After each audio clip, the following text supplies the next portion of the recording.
Hi అండి, నమస్తే. నేను మీ Manjula. Welcome to Manju small kitchen. ఈరోజు వీడియోలో ఒక రెండు మంచి హెల్తీ రెసిపీస్ చూపించబోతున్నానండి. అవేమిటంటే హెల్తీ క్యారెట్ చపాతీ, అలాగే హెల్తీ బీట్రూట్ చపాతీని ఎలా చేయాలో చూపిస్తాను. మరి ముందుగా క్యారెట్ చపాతీ ఎలా చేయాలో చూద్దామండి. ఒక బౌల్ తీసుకొని 2 కప్పుల దాకా గోధుమ పిండిని తీసుకున్నాను. అందులోకి 1 టీ స్పూన్ దాకా ఉప్పును వేసి అంతా ఒకసారి మిక్స్ చేసుకోవాలి. ఇక్కడ నేను మీడియం సైజ్గా ఉండే 3 క్యారెట్లను తురిమి నిండుగా 2 కప్పుల వరకు తీసుకున్నాను. మీరు తీసుకున్న పిండి క్వాంటిటీని బట్టి క్యారెట్ తురుమును తీసుకోవాలి. మీరు కావాలంటే క్యారెట్ని తురమకుండా మిక్సీ పట్టుకొని కూడా తీసుకోవచ్చు. ఇప్పుడు క్యారెట్లో ఉన్న తడి అంతా కూడా పిండి పీల్చుకునేదాకా బాగా మిక్స్ చేసుకోవాలి. ఇలా కలిపాక కొంచెం కొంచెంగా నీళ్ళను యాడ్ చేసుకుంటూ చపాతీ ముద్దగా అయ్యే వరకు పిండిని బాగా కలుపుకోవాలి. ఇలా ముద్దగా కలిపిన తర్వాత ఈ పిండిలోకి 1 టీ స్పూన్ దాకా ఆయిల్ని యాడ్ చేసి 4-5 నిమిషాలు పిండిని బాగా కలపాలి. పిండిని గట్టిగా కాకుండా మరీ మెత్తగా కాకుండా ఇలా మీడియంగా ఉండేలాగా కలుపుకోవాలి. ఇప్పుడు మూత పెట్టి 10 నిమిషాలు రెస్ట్ ఇవ్వాలి. టైం లేకపోతే అప్పటికప్పుడైనా కూడా చపాతీలని చేసుకోవచ్చు. 10 నిమిషాల తర్వాత మూత తీసి పిండిని మరో 2 నిమిషాల దాకా బాగా కలుపుకోవాలి. ఇలా కలిపిన తర్వాత కొంచెం కొంచెంగా పిండిని తీసుకుంటూ చపాతీ ముద్దలుగా తయారు చేసుకోవాలి. ఇప్పుడు ఒక్కో ముద్దను తీసుకుంటూ పీట పైన కానీ కౌంటర్ టాప్ పైన కానీ పొడిపిండిని కొంచెం కొంచెంగా వేసుకుంటూ చపాతీని ప్రిపేర్ చేసుకోవాలి. చపాతీని మందంగా కాకుండా మరీ పల్చగా కాకుండా మీడియంగా చేసుకోవాలి. ఇప్పుడు స్టవ్ మీద ప్యాన్ పెట్టుకొని ప్యాన్ హీట్ అయిన తర్వాత చపాతీలను వేసుకొని కాల్చుకోవాలి. చూడండి, లైట్గా బబుల్స్ వస్తున్నాయి కదా. ఇప్పుడు మరోవైపు టర్న్ చేసుకొని కాల్చుకోవాలి. చపాతీ పైన 1 టీ స్పూన్ దాకా ఆయిల్ని అప్లై చేసుకోవాలి. ఆయిల్ ఇష్టం లేని వాళ్ళు స్కిప్ చేయొచ్చండి. అలాగే రెండో వైపు కూడా 1 టీ స్పూన్ దాకా ఆయిల్ని అప్లై చేసుకొని చపాతీని కాల్చుకోవాలి. 2 వైపులు కాల్చుకున్న తర్వాత చపాతీని తీసి ప్లేట్లోకి సర్వ్ చేసుకోవాలి. ఇలాగే మిగతా చపాతీలన్నింటిని కూడా ప్రిపేర్ చేసుకోవాలి. ఈ క్యారెట్ చపాతీ నాన్ వెజ్ కర్రీస్తో కానీ వెజ్ కర్రీస్తో కానీ ఏ కర్రీస్తో సర్వ్ చేసుకొని తిన్నా చాలా టేస్టీగా ఉంటుంది. తప్పకుండా మీరు కూడా ట్రై చేయండి. మరి ఈ క్యారెట్ చపాతీని ఎలా చేసుకోవాలో చూసారు కదండి.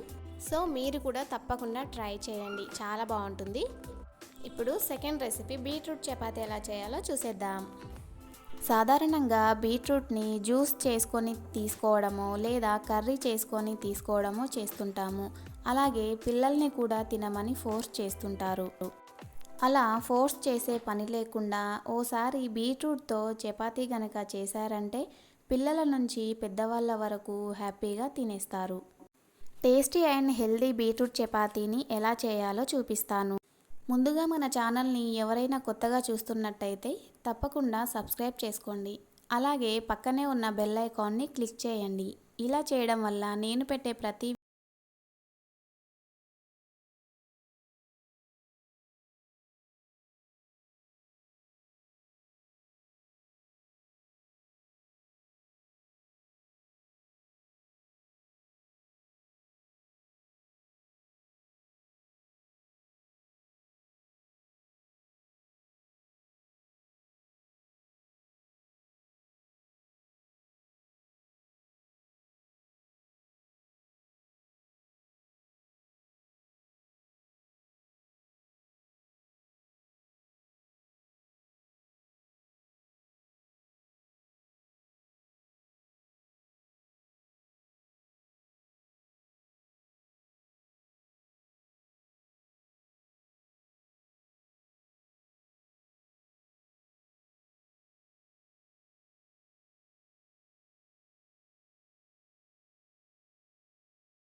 మీరు కూడా ట్రై చేయండి.